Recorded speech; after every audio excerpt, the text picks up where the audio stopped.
So when that relationship came to an end, don't get me wrong, I was hurt because I was definitely in love with this person. And I believe at some point in time, they may have been as well. I can't speak for them. That's what I choose to believe, right?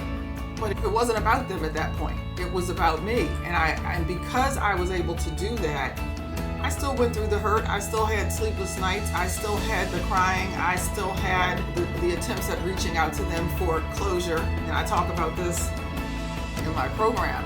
We want closure, but I also realized that I had grown to a place where it didn't take me that long to realize you got to create closure for yourself. This is the Joy Act, where finding joy beyond divorce begins with your understanding that the depth of your heartache shows the depth of your capacity for joy. I'm Dr. Lisa Summerour, and together we'll use accountability, alignment, communication, and trust to transform your journey. It's time to step into the Joy Act. Welcome to the Joy Act. Today's topic actually isn't what I was planning on talking about today on this show, but I decided to talk about something because I got triggered today bringing my trash cans up. And I'm going to tell you what it is, and this is full transparency today. And a lot of the examples that I'm going to use are personal. So as you're listening to this, if you start going, oh my gosh, she's got some issues, blah, blah, blah, don't judge. Remember, this is a judge-free zone here at the Joy Act. And I'm doing this because I really want you to start thinking about your values, the things that are important to you. So first, let me tell you the thing that triggered me today. So I'm bringing our trash bins up from where we have to take them to get picked up for garbage. And I look and see that our neighbor has parked his truck in front of our hedges again, across the street in front of our hedges. Now, there's no reason for him to park there. It's something that's been going on before we moved here with another neighbor that uses the same drive that we all use to get to our driveways, except this neighbor doesn't really need to drive up this far. And it's been 5 years of this kind of behavior, to the point where we've had to have police come, filed a restraining order, the whole nine. But I will say this, the restraining order, we would have had this gentleman in violation of a restraining order if we had not missed going to court the day that we were supposed to go the third time. And I looked at it like that was God smiling on him so that he didn't have a criminal charge against him, because he literally did violate the restraining order, and we've got him on video violating it. But anyway, you can already probably tell why this man being anywhere near our property is a concern, because there have been trespassing, there has belligerent, vulgar language, and the last straw was him verbally assaulting my 78-year-old mother, coming over here and yelling and screaming at people working on our property that have nothing to do with him.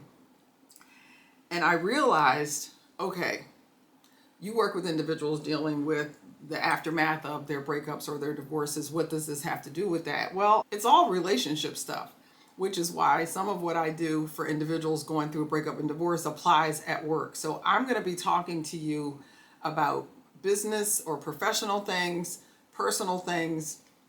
I did jot some notes down here because I didn't want to forget, because this was all coming at me so quickly this morning.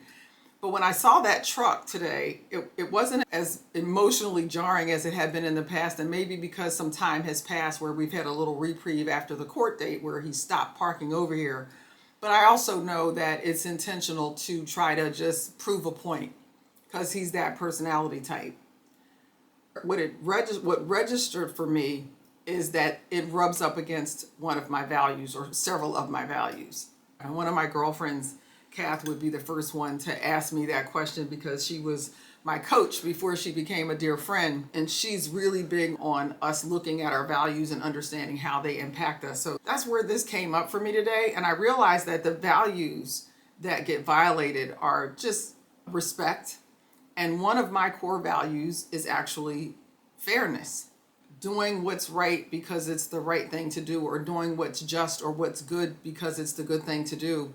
And on the other side of that is not doing something intentionally to be a problem, to make intentional issues for other people. And so I realized that this truck symbolizes his attempt at exerting his control and his power for no other reason than the fact that he can.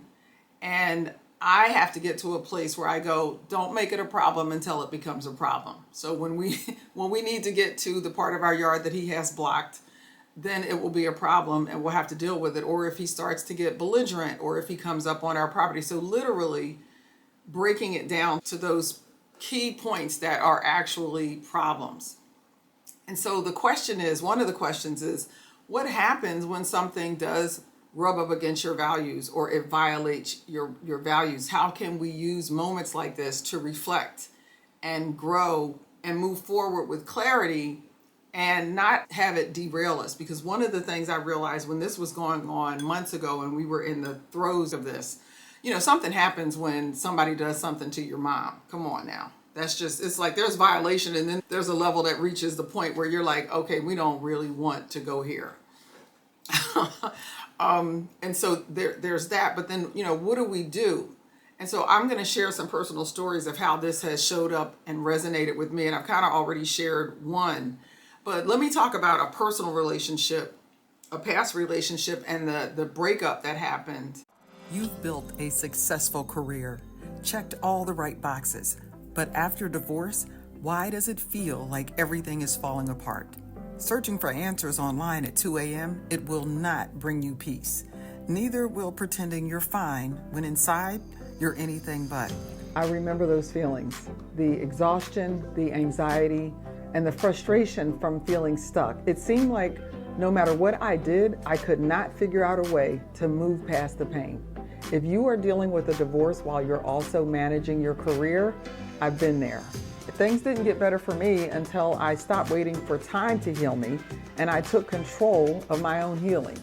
And that's how this came about. That's why I designed the 4 essential steps to creating joy after a difficult divorce. It's a masterclass for accomplished women just like you who are ready to move forward. It's time to break the cycle. Imagine waking up feeling lighter, knowing exactly what to do next, and rediscovering your joy, not just surviving, but thriving. In this masterclass, you'll learn the biggest mistakes that keep you stuck in divorce pain, why traditional recovery methods don't always work for high-achieving women, and the 4 essential steps to rebuilding your confidence and joy. Give yourself permission to stop reliving the past and start designing the future you deserve. Register today. When I realized, because communication is another one of my values. Like, I'm one of those people that wants good communication. Who doesn't want good communication of some, whatever that looks like for you? Who does not want that? And I think relationships that don't have that are already in trouble. I remember years ago, my mom said to me, because somebody said, oh, the problem in the relationship was communication. She said, just about every problem, every relationship that hasn't worked can cite communication as being one of their problems. So this maybe not so much a core value, because I want to believe it might be that for a lot of people as well, but it was the way it broke down and some of the things that happened as a result of the breakdown and some of the reasons why the communication breakdown was what it was. And I think that is what gets me to, again, to a core value of just respect and not doing things to intentionally upset the apple cart. Is that right? Upset the. So what I realized was, while we were going to counseling and getting homework from our therapist, one of us was doing the work and the other one wasn't. And so there's this level of respect, and I'm back to that fairness again. I'm back to doing the right thing because you committed to doing it. When that wasn't happening, that's when I realized, okay, you are in a relationship with someone who is not behaving like they really want to be in the relationship. And what it did, and I'm going to tell you, relationships ending are not always a sign of a failure. Relationships ending could also be an example and a sign that you have grown, because you're no longer willing to just tolerate things happening in the relationship that are a violation of your values. And when that continues to happen, it's really less about the other person's behavior and more about what you have decided to tolerate. And so sometimes the relationship coming to an end is proof to you that you have grown, and you've grown to a place where you can say, I've had enough. I'm not going to do this anymore this way. My mother used to say, when you change, the other person has to change. And people go, well, no, they could still keep doing. What she meant was, when you let them know that this is not going to be tolerated anymore, that you're not going to do this with them anymore, if they want to be around you, they know they need to change. If they don't change, you get to remove yourself from the situation so they're no longer around you. So either way, it's going to change. And that's what she meant. So when I say that a relationship coming to an end does not have to signify a failure, or it could be both and, if that's how you want to look at it, don't miss the part that the relationship coming to an end could be a wonderful example of you growing and no longer wanting to accept or tolerate or co-sign to behavior that was not serving you and actually was likely detrimental to your well-being on some level, physically, mentally, emotionally, whatever it was that you were experiencing. So for me, that day for me was, okay, I feel like I have put the effort in, all of the effort in that I can. We've done everything that I think we could do. And I was invested and the other person didn't seem to be invested. You know, when you sit in therapy and you're having a conversation and the therapist is asking you relevant questions and the person sitting across from you asks a question about outer space, that is a sign that they may not really be invested, because we were not in therapy. We were not in couples counseling to deal with things from outer space. But what set it in motion for me was I decided this is not going to work. I am not experiencing the love, the joy, or any of those things. And I don't want to make it about this other person because I can't depend on them to do what's going to be good for me. I have to make some decisions. And so I had a conversation, and I guess some people would say a confrontational conversation, and not that it was loud or vulgar or belligerent or anything, but it was a confrontation so that we could be real clear about what I was now no longer going to tolerate, because I didn't deserve to be treated the way that I was being treated, and I didn't believe that either one of us could really be happy with the situation the way it was. And so I brought that to them, laid it at their feet, made a couple of requests that you're going to need to take ownership of some stuff, or we'll have to figure out another way. And that I was at a point where I was okay with that. So when that relationship came to an end, don't get me wrong, I was hurt because I was definitely in love with this person. And I believe at some point in time, they may have been as well. I can't speak for them. That's what I choose to believe, right?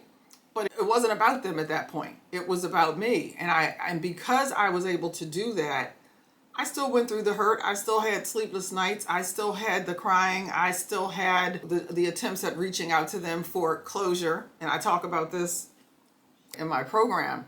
We want closure, but I also realized that I had grown to a place where it didn't take me that long to realize you got to create closure for yourself.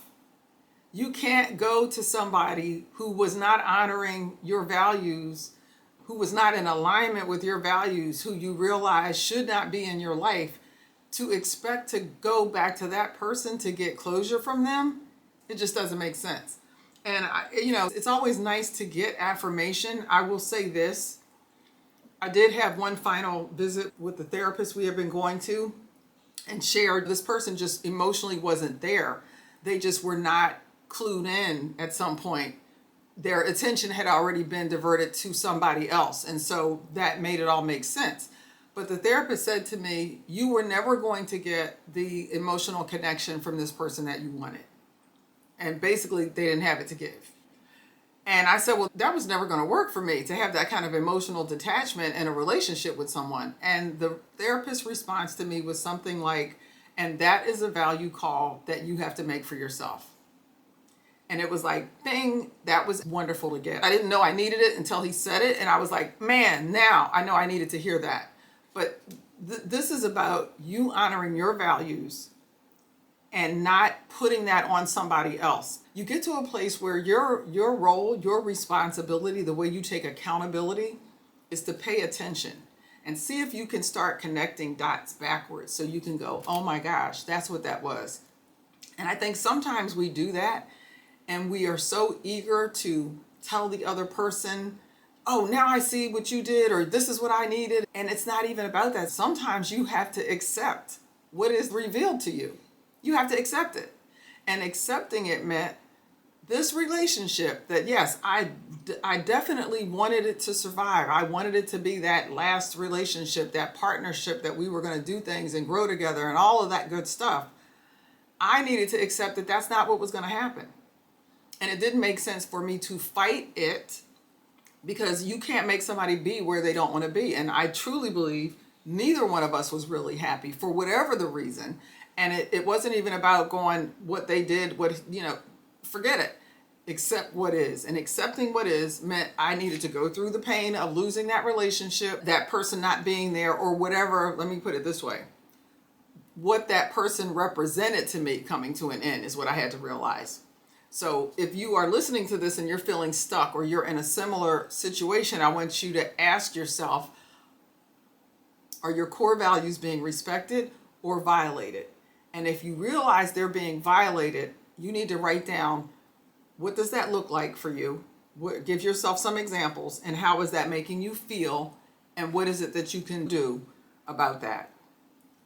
And it may be that you can share this with your partner, or your significant other, or whoever this other person is, and come to a place where you go, you know what? Thank you for bringing this to my attention, and let's work on this together. Excuse me, I'm listening to a book right now, and one of the things he says, it's 100% and 100%. It's not 100% that we're divvying up. It's both of us bringing our 100% to agreeing to work on this. And his thing was, if the person that you're talking to doesn't say yes to that, then you probably need to think about getting out of that, because you could be with the wrong person. So let's talk about in the workplace, because I've had some interesting experiences in the workplace as well, where again, you take your values with you everywhere. You don't have a different set of values at home than you do when you go off to work. And so if I just stay with this value of respect and fairness, appreciation, however you want to define it, I left a company that I had been with for a little while. I felt like I had helped build the company. I had really been supportive of the founder, and really doing everything I could for this organization to grow into whatever it is we thought it could be. And over the years, sometimes your relationship with people can get to a point where it feels like you can't do anything right. You can defend yourself as much as possible. You can, speak your mind and speak your piece and try to explain and rationalize and justify and even apologize. And one day, for me, it just got to the point where I'm not doing this anymore. And I think for me, one of those days, and there were several, because I had friends, I have met people at business events and been pulled aside and had someone go to me, why are you working with this person? Like, you don't need this. And you don't think other people are seeing what you're experiencing, and very often they are. But I'll tell you what one of the turning point days, one of the final days of I'm not doing this anymore was for me. Being in a meeting and giving your opinion and explaining why you came to this understanding, and having someone say, that was asinine and ridiculous. And I defended myself because I thought that was rude. And when you do the kind of work that we had been doing, that would have been out of character if we had been speaking to a client that way. So my thing is, if we're not modeling the behavior that we want our clients to exhibit, then what are we doing? And what I was told, it was a exercise in gaslighting and deflection. What I was told was, oh, you need to remove your emotions from this. You're making this about you. And I didn't insult you. It was what you said. And my response to that was, when did we get in the business of insulting what people said? You don't agree with me. You don't agree with me. You can have your own stance on something and speak to that. But to have to insult my comment, my point of view, I just thought it took it to a level where, you know what, I don't need to keep doing this. Like, I'm not going to do this. And the other thing was, when and I'm going to bring this up because I was just reading a book about narcissism and people who have survived narcissistic relationships and what that looks like. And whether this was narcissistic behavior or not, what does line up is one of the things that Dr. I'm going to cheat really quickly and look at her name, Ramani, talks about is the codependent people that surround certain personality types. Thanks for watching. I hope you're enjoying this episode. I wanted to take just a minute and share something with you. There is one question that I get asked more often than any other question, and that's, how do you navigate the difficult journey of a divorce? And that's exactly why I wrote Divorce is Not a Destination. So if you're a woman who is going through a divorce right now, you've been through one recently, or you think divorce might be on the horizon, I wrote Divorce is Not a Destination specifically with you in mind. I wanted to give you practical tools on learning how to communicate better with yourself, with your children if you have any, and even with your ex as you're going through this process. I also wanted to share with you the importance of having a support team and identifying who the right people are for you to build and nurture the support team that's going to best serve you. And finally, I wanted to introduce you to or explain to you the loss cycle. And those are the emotional stages that we go through when we're going through a divorce. I wanted you to be able to put a name to what it is that you're feeling and know that everything that you're experiencing is perfectly normal for what's happening to you right now.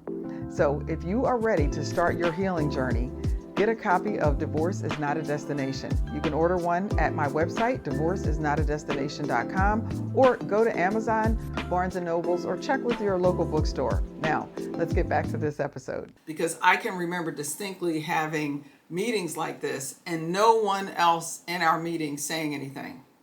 No one speaking up or making a comment. Every now and then I might get a call afterwards to go, "Are you okay?" But no one wants to speak ill of that person that they're all looking to as the leader, because everybody has adopted these codependent relationships with them. And so you look like the oddball if you're standing on your values saying this is not acceptable for me. Now, I've had other things at work. I've had dozens and dozens of jobs over more than 40 years. I'm in my 60s, so I've been working well over 40 years. My first job, I was 16 years old. And so I'm glad to say that in that time span, I have only been fired twice. One time I knew it was coming because I just did not fit in. I did not conform to management. I worked at a place where I dubbed the management in that particular division the Attila the Hun management style. And I used to define it by saying they like finding people doing things wrong, punishing them for it, and then telling them to come in and work harder. And I was like, yeah, that typically doesn't work well. Like, it didn't really work well for enslaved people, and it doesn't work well as a motivator today, but it was what was experienced there. That was one place I got fired. And another place was I was working for a not-for-profit and found out that the person running it had been violating state law and actually diverting funds for other things. So it was things like that. And I realized when I see people being treated unfairly, it riles something up in me. And it is that value when it is being violated, right? And don't get me wrong, I want you to understand something. This is not about, oh my God, she thinks she's perfect. We all have values. There are values that you have, whether you've identified them or not. And if you examine them after watching this podcast, I challenge you to use, like, you can go to the VIA character instrument online and do a free one. There are exercises you can do on your own to start narrowing down what things are important to you, however you do it. But there are things that are part of what's important to you. And trust me when I tell you, if you identify them, you will very likely be able to look at why certain things bother you the way that they do. And you'll find out because it's something that is rubbing up against your values. Seeing people being mistreated in the workplace, being mistreated, spoken to poorly in the workplace. I had a client who I pointed out to them because it came to my attention from them that they had made a mandate at their company that was actually in violation of federal and state law. And when I pointed this out to them, I did it so that they could fix it. And then I realized they haven't done anything to change this. They're still operating like they were justified in mandating this behavior that they mandated. And so I was thrown back into this thing. Okay, what are you going to do? Because I'm not trying to police them, but the question that I needed to ask myself, and I'm going to go back to the thing my therapist had said, that's a value call you have to make. Now, typically as a consultant, you know you're going to go into a client's office and experience some things that they're trying to correct or overcome or enhance. So typically there are some problems. They don't bring you in because everything is going great. But when you identify certain problems to a client or a prospective client and you start working with them and realize they're really not in a rush to change these things, because this change could have happened overnight. It literally could have been a email or whatever overnight and it would have been done. But when you realize that they have you in there checking a box, their intention really isn't to change anything. They just want to have the appearance of changing something. They want to be able to say, well, we tried this and we tried this. Let me just say this. You can bring in all the consultants you want, and it's just like a relationship. You can read the books together and you can go to therapy together and you can do all the couple exercises you want to do. But if the person isn't intentional about actually making the changes required for different things to happen, it doesn't matter what you do. All of that other stuff, checking the boxes. So I started this off by talking about a neighbor. It's all related to what is actually important to us and in our interactions with other people. I had another situation with someone where I loaned somebody money. And I have to be honest, when I think back on it, shortly after I did it, I was like, what were you thinking? You don't know this person like that. And I loaned this person some money because they called and they had some personal things happening. And I did say, but I'm going to need a contract. And so we filled out a contract. And I loaned the person the money. And when the due date came, it wasn't that they didn't have the funds. It was when I had the conversation with them about it and said, hey, just wanted to remind you, I know money's not due for 2 more days, but I wanted to make sure you had the information you need to put the funds into my account to transfer the funds over. And instead of them saying, oh, okay, let me get that information, they went into, oh, how dare you act like I'm not going to pay you. And that wasn't it. I didn't sound like that. It wasn't what the call was about, but that response made me sit back. And I was like, what in the world? Well, it was months going on and I still haven't gotten paid, and then more months and more months, and I finally sent a demand letter sent. And oh my gosh, you would have thought that I had put a billboard up on the highway near where they live with their picture and the loan amount on there. And what I realized, again, this is about treating people right. It was definitely less about the money initially, but then it became, no, you know what, now at this point I want my money back. You now need to pay. I'm going to pursue this now because you just didn't seem to have any kind of level of respect or appreciation for the fact that somebody, when you were in need, helped you. And instead of you being honest about what was going on and explaining whatever, you got mad at me and made it about me being wrong. And I'm like, holy mackerel. So I had to own that one because my father used to say, well, it was only the first time I'd ever loaned this person money, but my dad used to say, you loan a man $5 and he doesn't pay you back, shame on him. But if he comes back and you loan him money again that time and he doesn't pay you back, it's shame on you because you should have known better from the first time. This one, I really should have been like, I don't know this person that well, but I really thought that they were in need.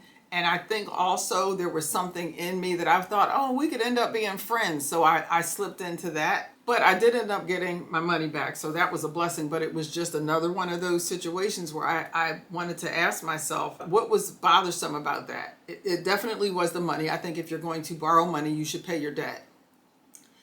It was also the way that I was being treated. It was that mistreatment. It was that not being fair, not being congenial, not being appreciative. All of that weighed into what was bothering me. So again, another value that was just violated. You know, in friendship, if you're going to say this is a new friendship, there is an expectation, I think, when you call someone a friend as to how they're going to treat you when things, even the self-care around boundary setting and your values during holidays or birthdays or special events. So this was a conversation that I had with myself about a week ago when I was getting ready to pull Christmas decorations out. But I had it again today with a friend of mine talking about Christmas decorations.